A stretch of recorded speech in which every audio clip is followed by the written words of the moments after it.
Boa tarde, eu sou a repórter Gabriele de Faria e estamos começando o Espaço Livre. A nossa entrevistada de hoje é a Silvana Prado de Souza, procuradora-geral do município. Bem-vinda, Silvana. Muito obrigada pela presença. E hoje nós vamos conversar sobre a alteração do Código de Postura de Ouro Fino. Explica pra gente o que é esse Código de Postura. Boa tarde, rádio ouvintes. Boa tarde, Gabriele. É um prazer estar aqui com vocês. Eu agradeço muito a oportunidade de estar aqui.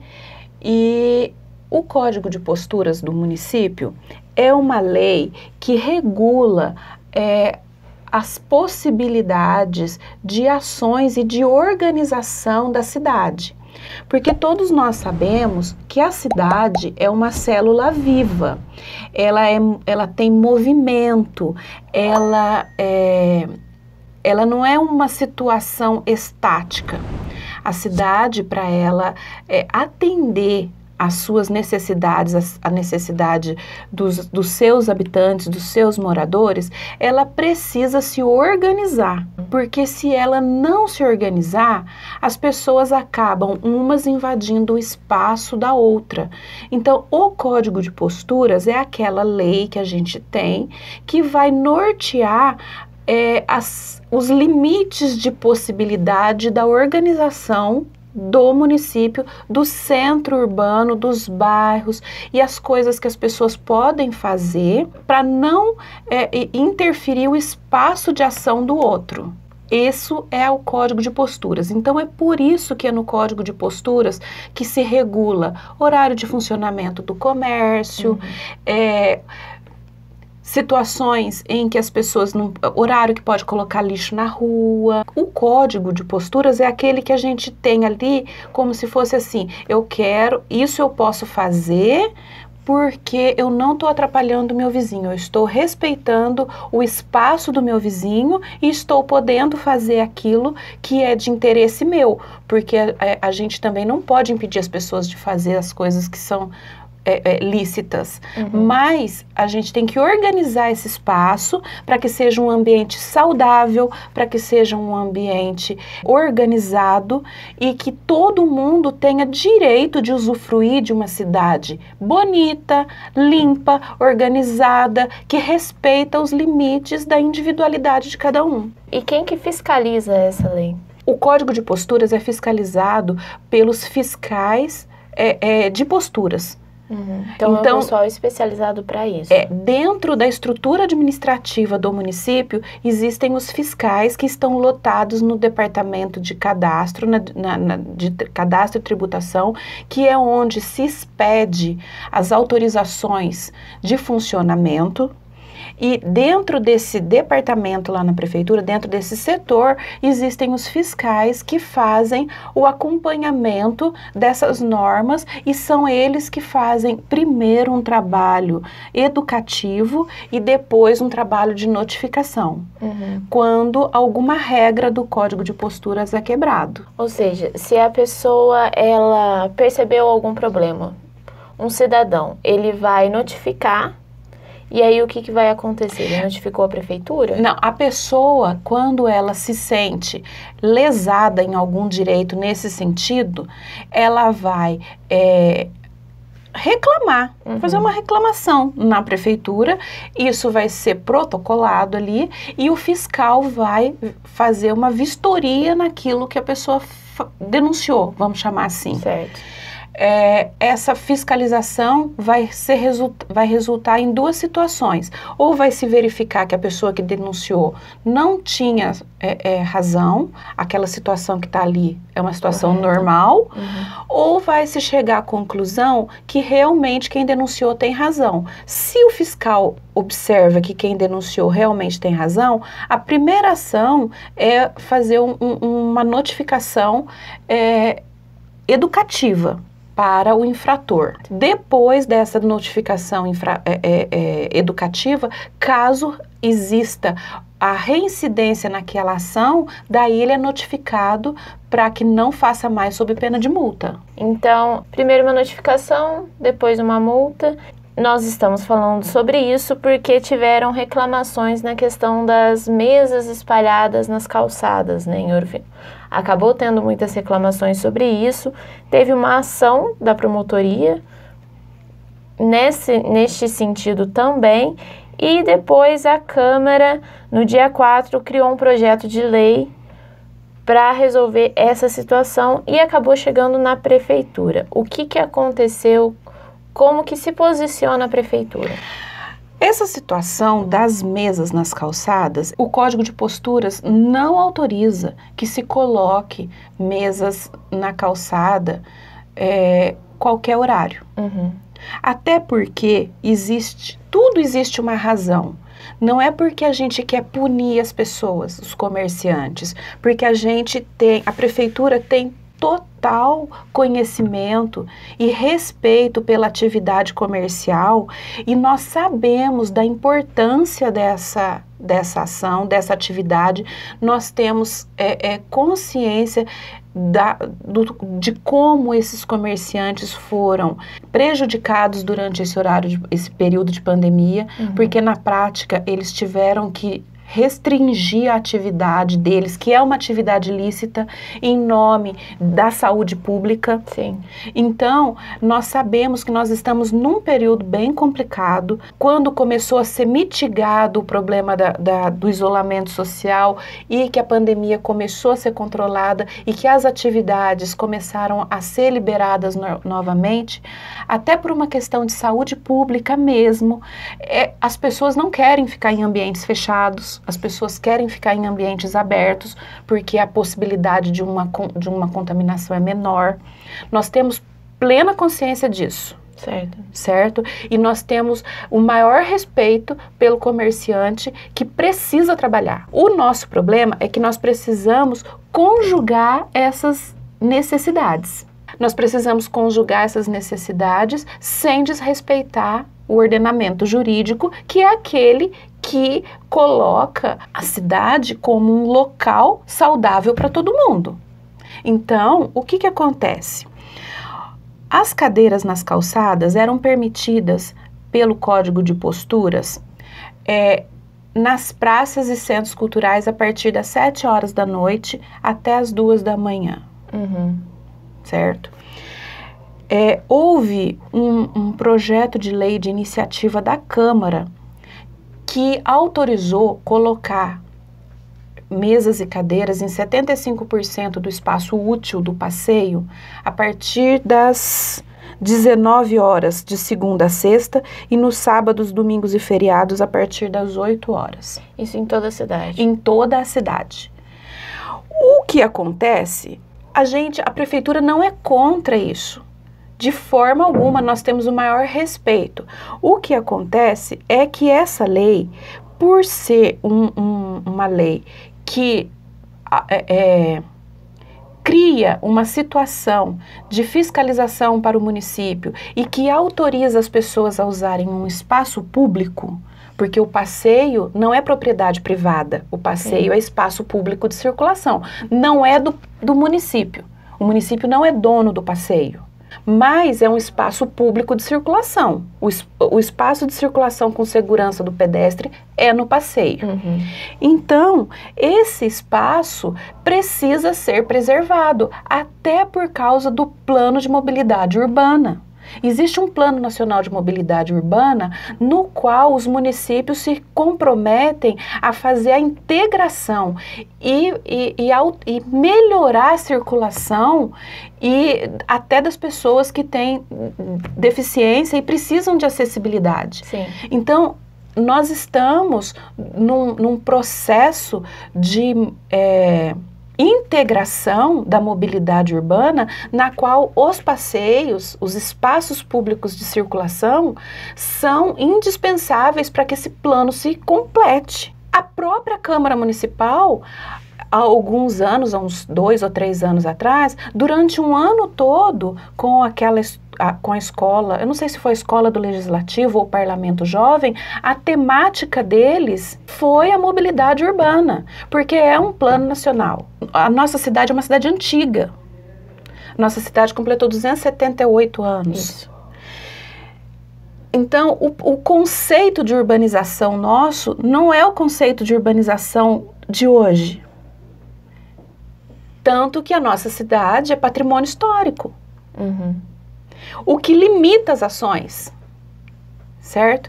Então, esse espaço tem que ser pensado de maneira que vá se respeitar o comerciante, vá se proporcionar ao comerciante a possibilidade dele exercer sua atividade e atender os seus clientes, mas também permitir que as pessoas circulem sem restrição. Com acessibilidade. Com acessibilidade. Por causa disso, por causa de tanto problema, assim, não é problema, é dificuldade, por causa de ser ser um assunto tão delicado e que exige do Poder Executivo, porque quem é que tem o personagem que fiscaliza e que vai poder e que vai ter que ver se está tudo sendo feito adequadamente? Não é o Poder Executivo? Por causa disso, dentro da separação de poderes, a iniciativa desse projeto deveria ser do Executivo, porque é ele que tem a estrutura administrativa de fiscalização. É ele que tem o servidor e a estrutura que fala assim, isso aqui, ó, eu tenho condição de fiscalizar, vamos fazer dessa maneira, que dessa maneira a gente tem condição de fiscalizar. Nós vamos atender o comerciante, vamos atender o cidadão que precisa circular. Então, por essa razão, a própria Constituição reparte a iniciativa de projeto. Então, pela estrutura administrativa que a Constituição escolheu, e que isso não é culpa minha, nem da Câmara, nem de ninguém, é a estrutura administrativa que foi escolhida, foi a separação de poderes estabelecida na Constituição, foi-se determinado constitucionalmente, o que foi repetido pela lei orgânica, que quem faz essa fiscalização é quem pode dar iniciativa ao projeto de lei.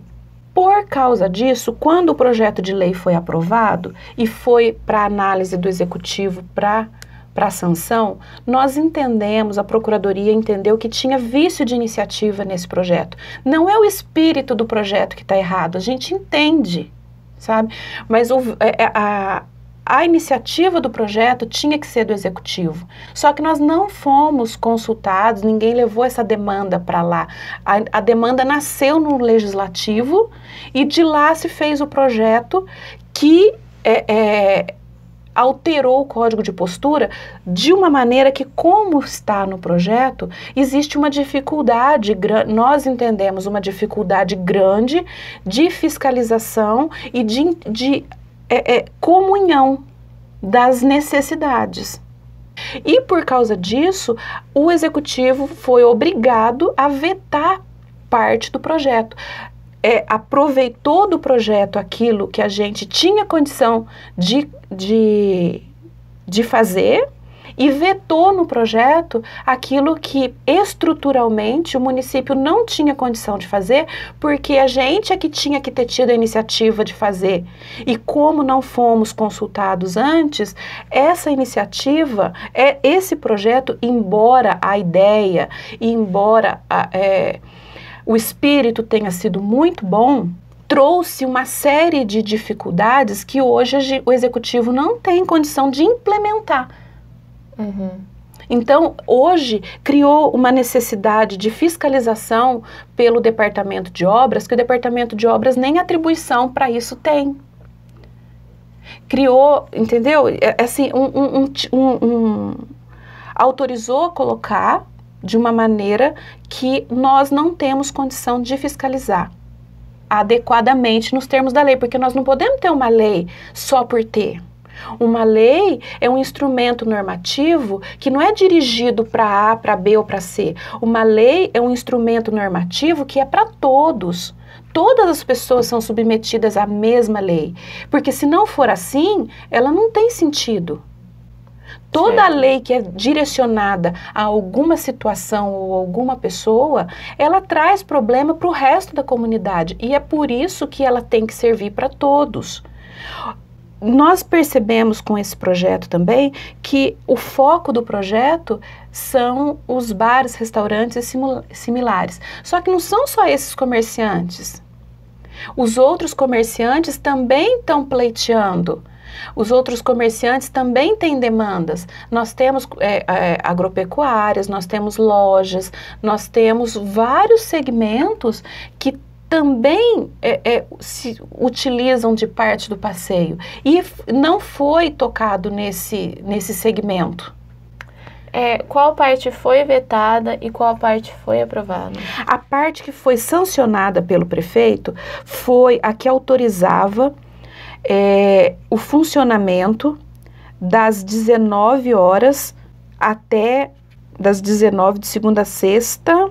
O que foi sancionado foi isso. O que poder transitar em 75% do espaço útil do passeio a partir das 19 horas de segunda a sexta e aos sábados, domingos e feriados a partir das 8 horas. Esse foi sancionado e foi também sancionado o artigo que liberou o horário de funcionamento.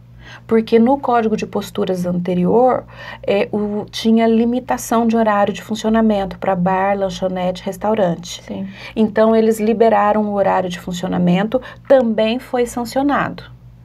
E foi vetado um artigo que eles revogavam um artigo anterior do Código para poder colocar essa redação nova.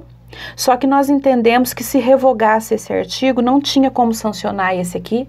Então, para sancionar licitamente esse aqui, a gente manteve a redação do artigo anterior e a gente vetou a revogação. Então, a gente manteve a redação anterior. Certo? E a gente vetou a colocação em 100% da mesa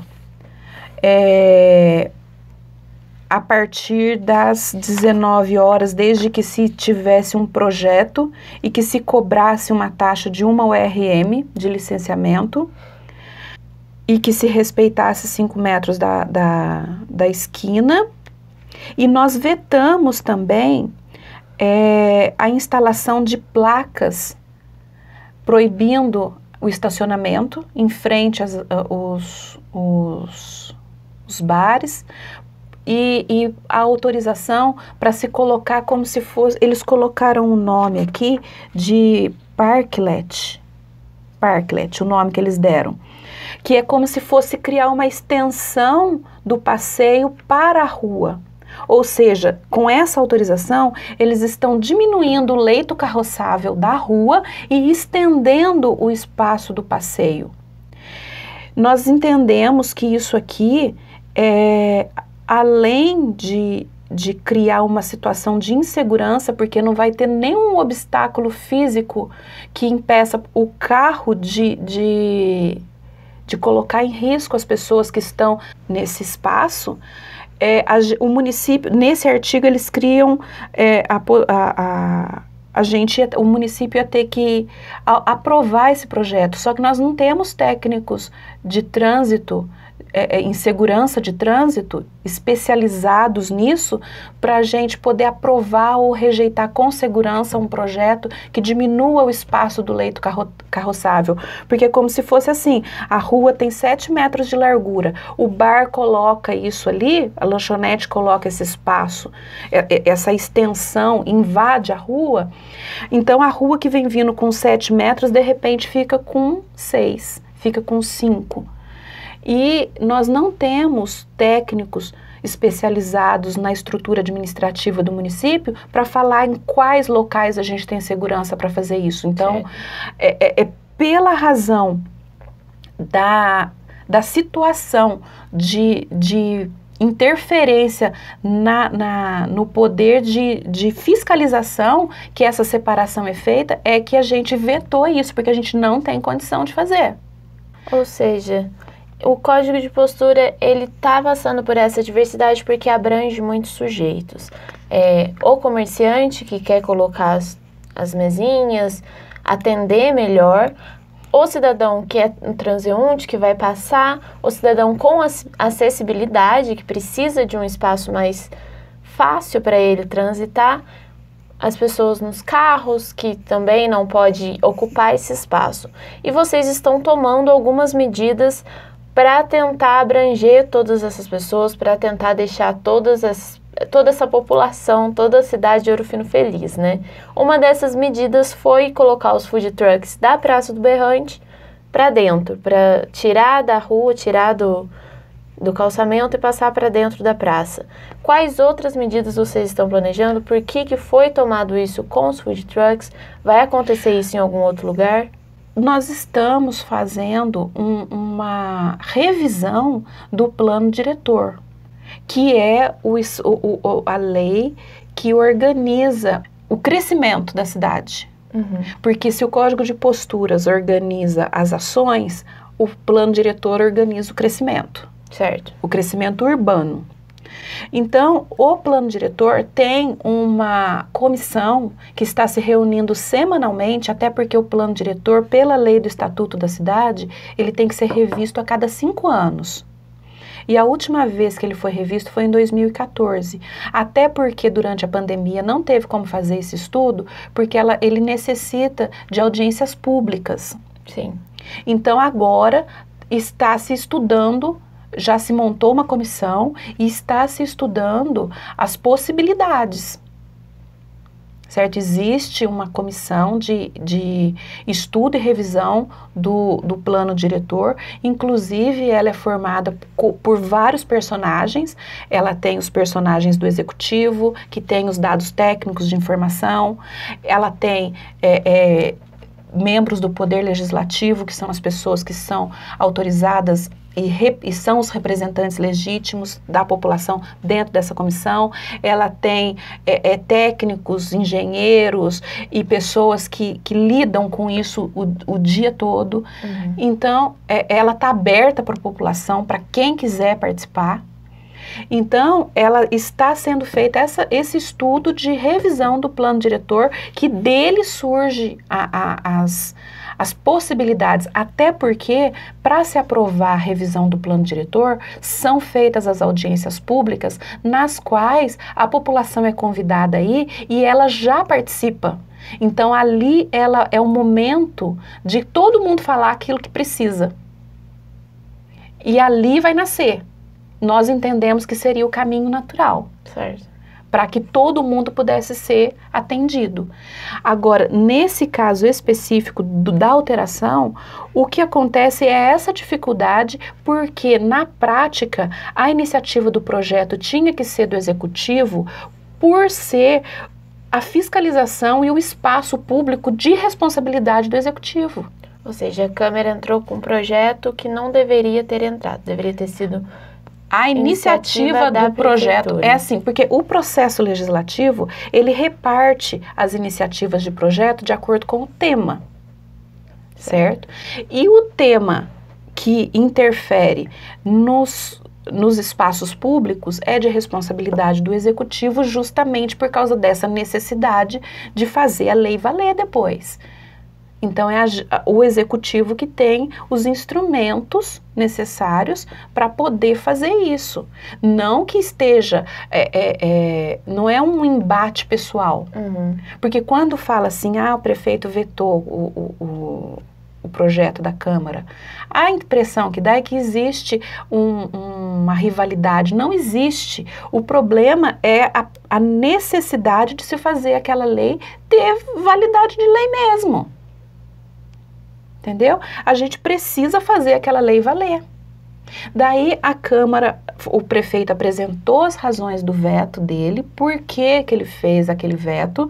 A Câmara tem autonomia para acatar o veto ou derrubar o veto. Quando a Câmara derruba o veto, aquilo que o prefeito vetou passa a valer. Que foi o que aconteceu parcialmente, porque nós apresentamos as razões do veto, o prefeito apresentou as razões, a Câmara marcou uma sessão e analisou o veto, manteve o veto apenas da cobrança da URM e derrubou o veto do restante.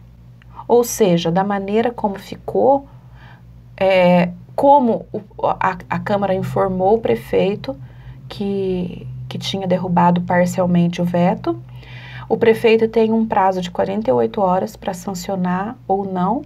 Como nós entendemos que existia o vício de iniciativa no projeto, o prefeito não sancionou a lei depois que eles derrubaram o veto. Então, hoje, eu acredito que hoje é o prazo que a Câmara tem para fazer a promulgação dessa lei, desse veto derrubado, do que foi derrubado do veto. Eu, pelas contas que eu fiz, eu acho que é hoje o prazo que a Câmara tem de promulgação de derrubada parcial do veto. E a partir disso, para onde que a gente vai agora? A partir disso, a Procuradoria tem a atribuição legal de resguardar a legalidade. Uhum. Então, a partir disso, esse veto que foi derrubado, necessariamente, como a razão do veto é o vício de iniciativa que causa uma nulidade no projeto, a Procuradoria entende que tem que fazer a comunicação para o Ministério Público disso, para que ele se entender necessário entrar com a ação direta de inconstitucionalidade dessa parte que não foi sancionada e que a Câmara derrubou o veto parcial. Daí é um processo judicial. Ou seja, temos que esperar, então. Temos que esperar, mas já está valendo uma parte. Uhum. E a hora que a Câmara promulgar, vai estar valendo a outra parte também. O que vai acontecer com essa parte que vai ser promulgada, que deve estar sendo promulgada hoje ou amanhã, da derrubada do veto parcial, é que na prática o Executivo não tem estrutura para fiscalizar aquilo ali.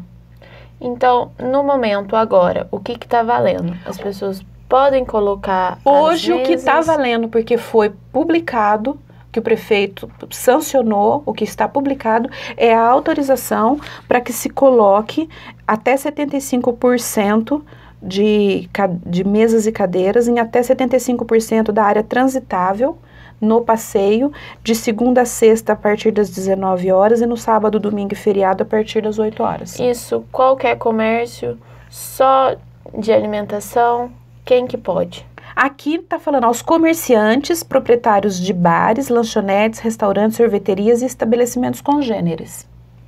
Perfeito. Deixa esse momento para você. Tem mais alguma coisa que você gostaria de falar? Eu gostaria de colocar a prefeitura à disposição, porque é um espaço que o cidadão tem o direito de participar. Então, convido a todos que tiverem interesse a participarem das reuniões de revisão do plano diretor, porque as pessoas elas estão vivendo a realidade da cidade, então elas enxergam com outros olhos, e todos os olhos são importantes. Não tem um olho mais importante, não tem aquele que se sobrepõe. Então, todo mundo tem alguma coisa para participar. Todo mundo tem uma informação importante, porque cada um está vendo de um jeito. E a visão da cidade como uma célula viva, que é aquilo que eu falei no comecinho, como um espaço múltiplo, um espaço diverso, um espaço de acolhimento, toda visão é importante. Toda colaboração é útil. Então participe, colabore, vá lá ver. Não é um local fechado, é aberto para todo mundo. Leve a sua colaboração. O Poder Executivo está aberto às propostas e é o momento de se fazer as propostas. O momento da audiência pública vai ser divulgado, vai ser amplamente informado para quem quiser participar também. Colabore com a sua cidade, traga a sua ideia. Ela é importante para nós. Isso faz diferença.